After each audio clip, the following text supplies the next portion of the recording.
C'est difficile pour les coureurs, c'est compliqué pour les directeurs sportifs, mais c'est bien pour nous parce qu'en général, il y a beaucoup de mouvements, il y a beaucoup plus de mouvements, il y a beaucoup plus de surprises que dans les courses pro, par exemple. C'est pour ça que j'aime bien venir voir les courses amateurs parce que déjà parce que je ne les connais pas beaucoup, donc c'est très difficile de faire un pronostic, et puis même, c'est pas du tout la course comme chez les pros, c'est beaucoup plus décousu, c'est finalement beaucoup plus intéressant parce qu'il y a beaucoup plus de changements dans le courant de la course.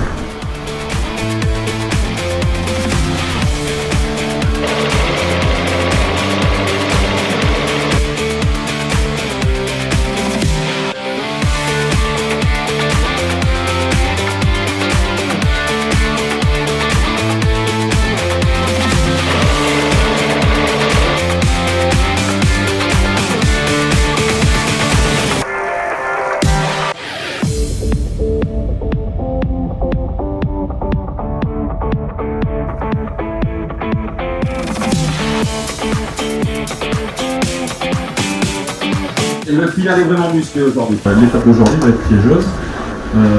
Sans être insurmontable, on peut se mettre complètement à l'envers le premier jour et puis voir toutes ces illusions s'envoler pour le général.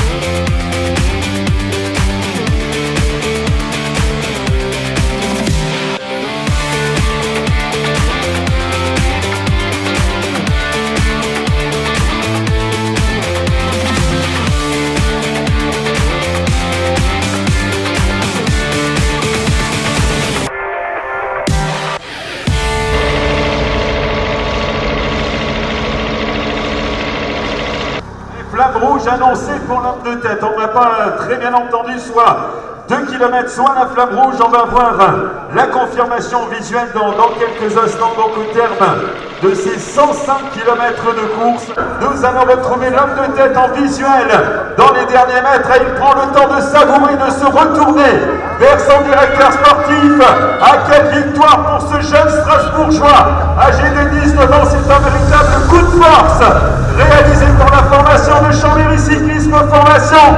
La victoire d'Antoine Rochelle, le champion de France junior, qui s'impose ici à Soxillange, à tout sourire bien entendu. Le coureur strasbourgeois qui savoure ce succès en solitaire à plus de 2 minutes d'avance au dernier pointage. À Dossard 13 qui rapporte des chances au coureur du Chambéry Cyclisme Formation. Dans quelques instants, un petit groupe de 6-7 coureurs qui va venir chercher les places d'honneur. Bien entendu, on place au classement général et à l'étape de demain, la 2e place qui revient à Thibaut Gagnère. On avait également la présence dans ce groupe de Thomas Salvatori, le jeune coureur de Corbeil, le peloton qui franchit la ligne. Et dis-moi ce qu'il en reste, car il y a bien plus de 40aine de coureurs dans ce peloton.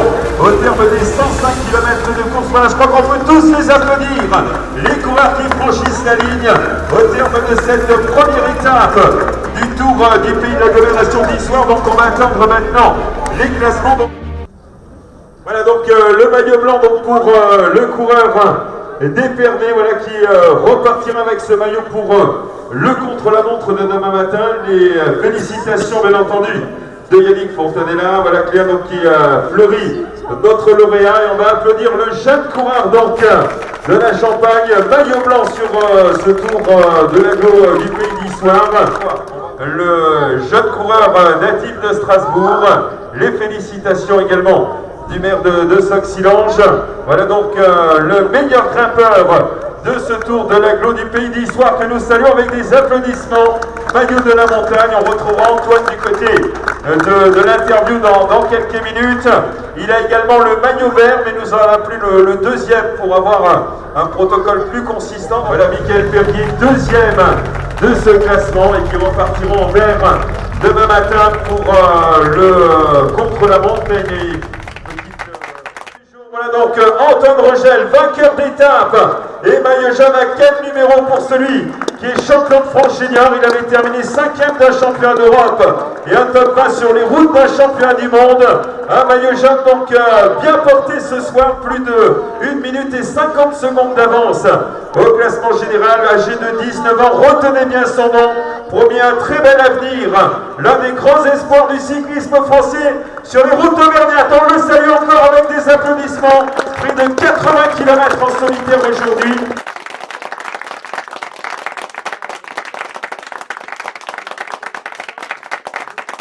Peut-être d'accompagner les coureurs avec Jean-Paul Baquet pour saluer le classement de la montagne. Vincent Chalet donc, qui avait remis ce maillot. Voilà donc le protocole. Je crois qu'on peut applaudir tous les coureurs qui sont présents sur cette deuxième édition du Tour cycliste Aglo Pays d'Issoire. Même si on a fait le ménage du côté du classement général, il reste une belle deuxième journée. Alors, on va libérer nos coureurs, attendre bien entendu tous les concurrents de cette première étape. On rappelle que les arbitres, merci Antoine, on va te libérer. On va libérer Mickaël et Baptiste.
Le soir du club routier des 4 chemins de Roanne. Voilà donc des roches sur la ligne et juste derrière l'arrivée.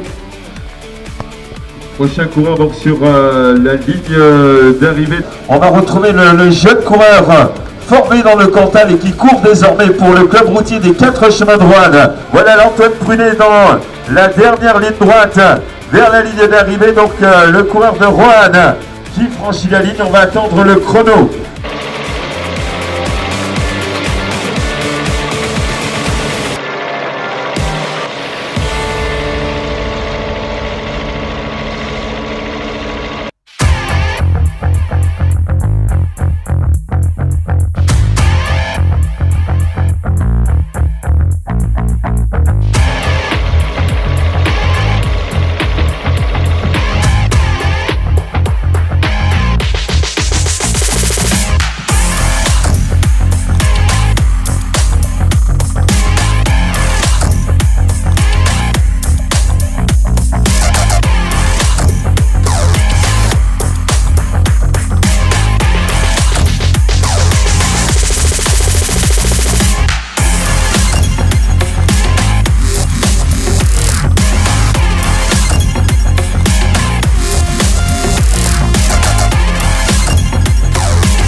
cette moto, il doit être juste derrière.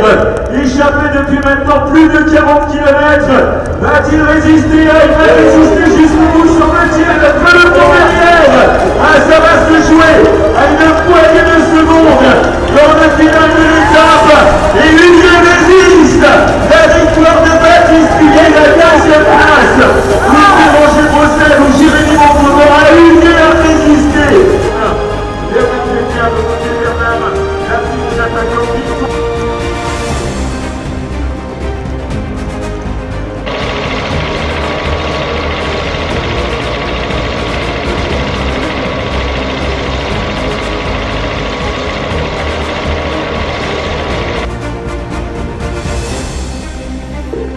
Vraiment les applaudissements du public, vous avez dans ce peloton notamment Issa Fellini qui a été l'un des premiers attaquants d'un commentaire rose. Sur la ligne d'arrivée que nous retrouvons.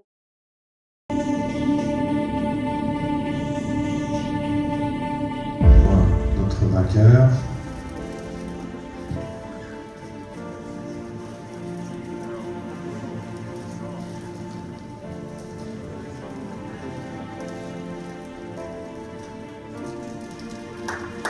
Et on applaudit notre junior.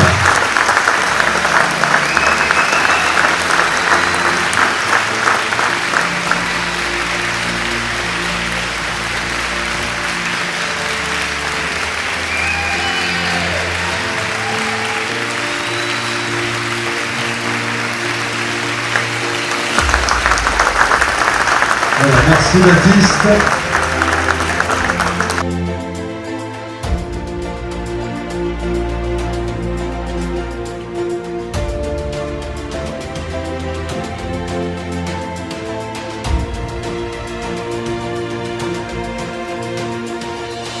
Voilà le deuxième maillot pour le junior champenois et le trophée offert par la Société de Jean-Claude Puy, grand serviteur du cyclisme, qui remet ce trophée aux jeunes coureurs de la Champagne.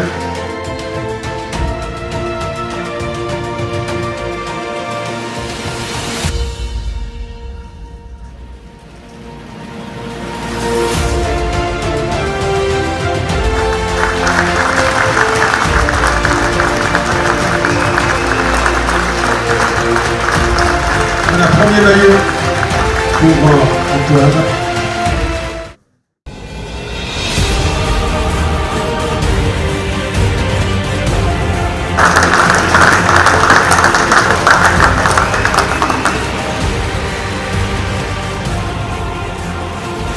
Alors Jérémy Montauban, deuxième, va venir de rejoindre, le voici.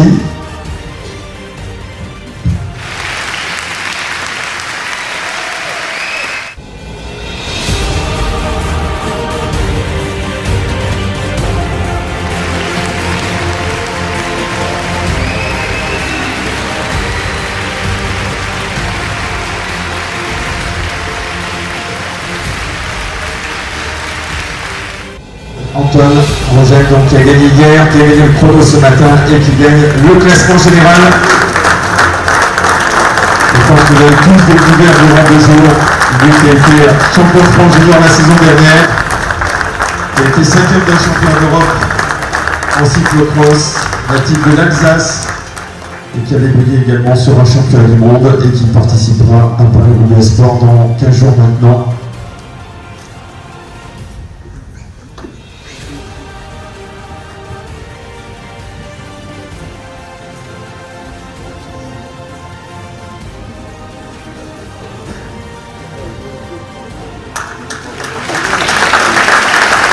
Voilà le maillot jaune aux couleurs de la télévision.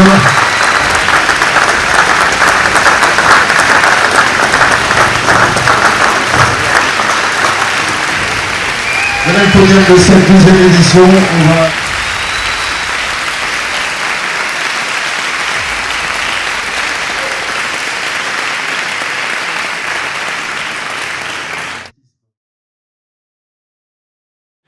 Bernard Thévenet, bonjour. Pouvez-vous nous raconter un petit peu votre vécu sur cette course?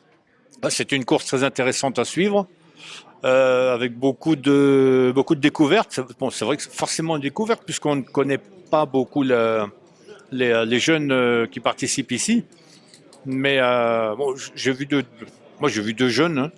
Hein. Celui qui est le classement général, Antonin Roger, qui me paraît avoir la stature pour passer professionnel, parce qu'il a fait une démonstration dans l'étape du samedi, une deuxième démonstration dans l'étape contre la montre du dimanche matin, et puis il a conservé son maillot de leader le dimanche après-midi, grâce à son équipe, c'est vrai, mais bon aussi parce qu'il était solide au poste.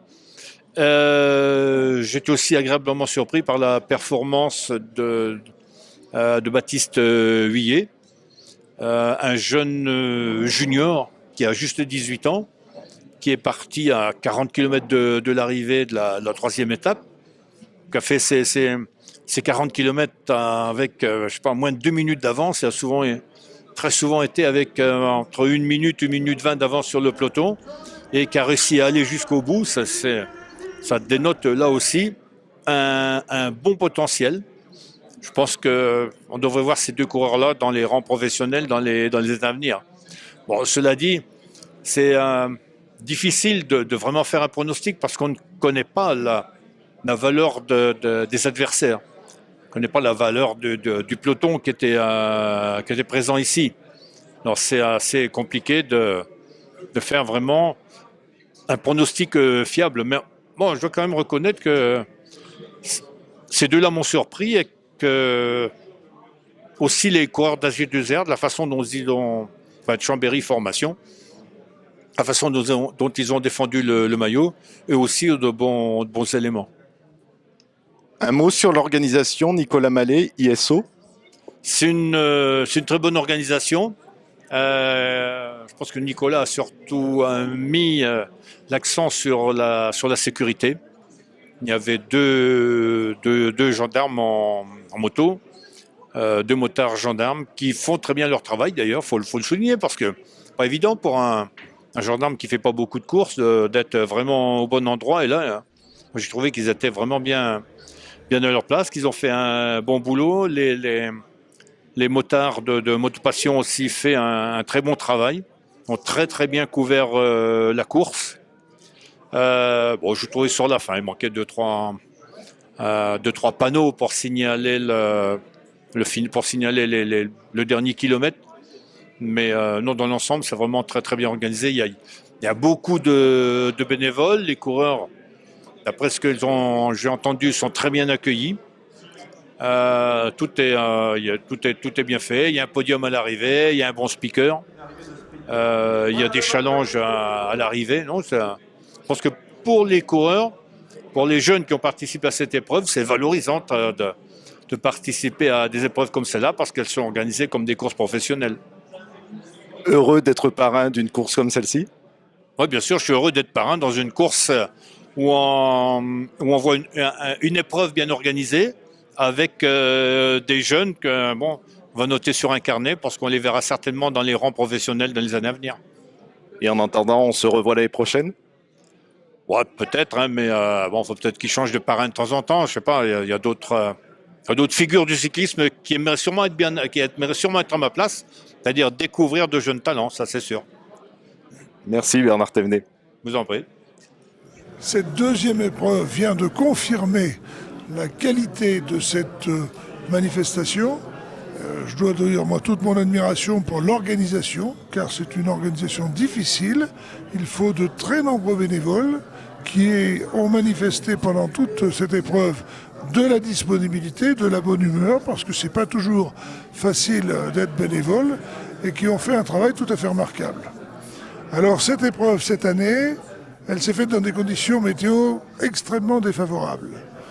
4 degrés à 1200 mètres d'altitude, de la neige sur les bas-côtés, la pluie, même si nous n'avons pas eu de trompe d'eau, la pluie, mais on a eu un spectacle extraordinaire avec des coureurs très courageux qui ont une combativité fantastique, et je suis persuadé qu'il faut retenir les noms des vainqueurs, car on entendra parler dans leur carrière professionnelle qui, j'en suis persuadé, sera remarquablement brillante. Un dernier mot sur l'organisation ESO, Nicolas Mallet? Nicolas Mallet, moi c'est un ami depuis très longtemps. Je sais qu'on peut compter sur lui et je sais que quand il prend une responsabilité, il l'assume jusqu'au bout. Il n'y a aucun commentaire à faire, si ce n'est de dire que comme d'habitude, c'est parfait. On se revoit donc l'année prochaine? Sans hésiter.